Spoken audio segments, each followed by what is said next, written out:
দেয়ালে টাঙানোর জন্য আঠা দিয়ে একটা হ্যাঙ্গার পাওয়া যায়, সেটা কিনে নেবেন, ওটা ব্যবহার করে দেখতে পারেন। ভালো বুদ্ধি দিচ্ছেন, চমৎকার একটা বুদ্ধির জন্য আপনাকে ধন্যবাদ। যদিও মেয়েদের এত বুদ্ধি থাকা কিন্তু ভালো না, এটা জানেন তো। জানি, বুদ্ধিমানরা ঠকে যায় আর বোকারা সুখী হয়। সুন্দরী মেয়েরা অবশ্য বোকা হয়, সেদিক থেকে আপনি নিশ্চিত থাকতে পারেন। ওটা বাজে ভাই কি ইন্টারভিউ দিতে আসছে? না, আমি নিতে আসি। মানে ইন্টারভিউ দিতে দিতে টায়ার্ড হয়ে গেছি। ভালো আজকে ইন্টারভিউ নিবো। কার ইন্টারভিউ নেবেন? ওই যে যারা আমাদের ইন্টারভিউ নেয় সবসময়। নিতে পারবেন? পারবো না কারণে। তাহলে তো আপনার চাকরি হবে না।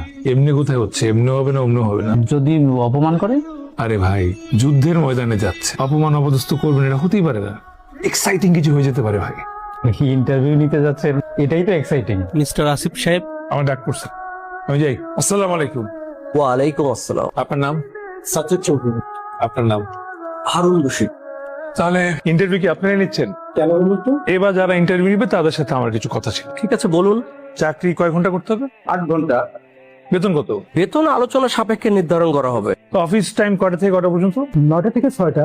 ওই ওভার টাইম আছে? আচ্ছা ভাই। আর কিছু মনে না করলে আপনাদের পদবি কি আমি জানতে পারি? ইন্টারভিউ নিতে আসছেন নাকি আপনার ইন্টারভিউ দিতে আসছেন? আগে নিজে জানি, তারপর আপনাদেরকে জানাই। আপনারা সিদ্ধান্ত নিবেন আমাকে চাকরি দেওয়া যায় কিনা, আমি সিদ্ধান্ত নিব এই অফিসে কাজ করা যায় কিনা। দেখলাম আপনার তো কোনো ওয়ার্কিং এক্সপিরিয়েন্স নাই। এখানে নাই, তবে ইউরোপে আছে। সবাই তো ইউরোপ আমেরিকা যেতে চায়, এখান থেকে কেন আসলেন? চাওয়া পাওয়ার আমার চাওয়া পাওয়া তো আর এক না। যেমন ধরেন আমার পছন্দ ইলিশ মাছ, শুটকি মাছ, আর ওদের পছন্দ স্যালমন ফিশ। আমাদের দেশের মা বোনেরা অন্যায় পরে 3.5 হাত চারা প্লম, আর ওখানকার দেশে মেয়েরা স্কার্ট পরে, কৃপণতা করে পরে, কিন্তু বলে এটা নাকি ফ্যাশন। শুধু এইসব কারণে আপনি চলে আসলেন? না ভাই, ওরা নাকি কথা বলে না, কথা বললেই লস। এই কথা না বলতে একসময় মানসিক সমস্যায় ভুগে, তারকে টাকা দিয়ে দিনের পর দিন তাকে গিয়ে কথাগুলো বলে। বলেন। আর এখানে দেখেন সবকিছু এক আড্ডাতেই সমাধান। অফিসের আড্ডা অফিসের সমাধান, ব্যক্তিগত ব্যক্তিত্বের সমাধান।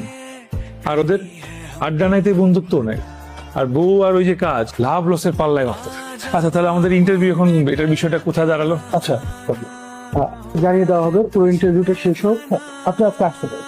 সোমবার দিন রশিদ সাহেব ওনার ছেলেকে নিয়ে আমাদের বাসায় আসবেন। হঠাৎ কি কারণ? ছেলেকে দেখাতে নাকি একটু দেখতে। আপা দুলা ভাইকে জানিয়েছো?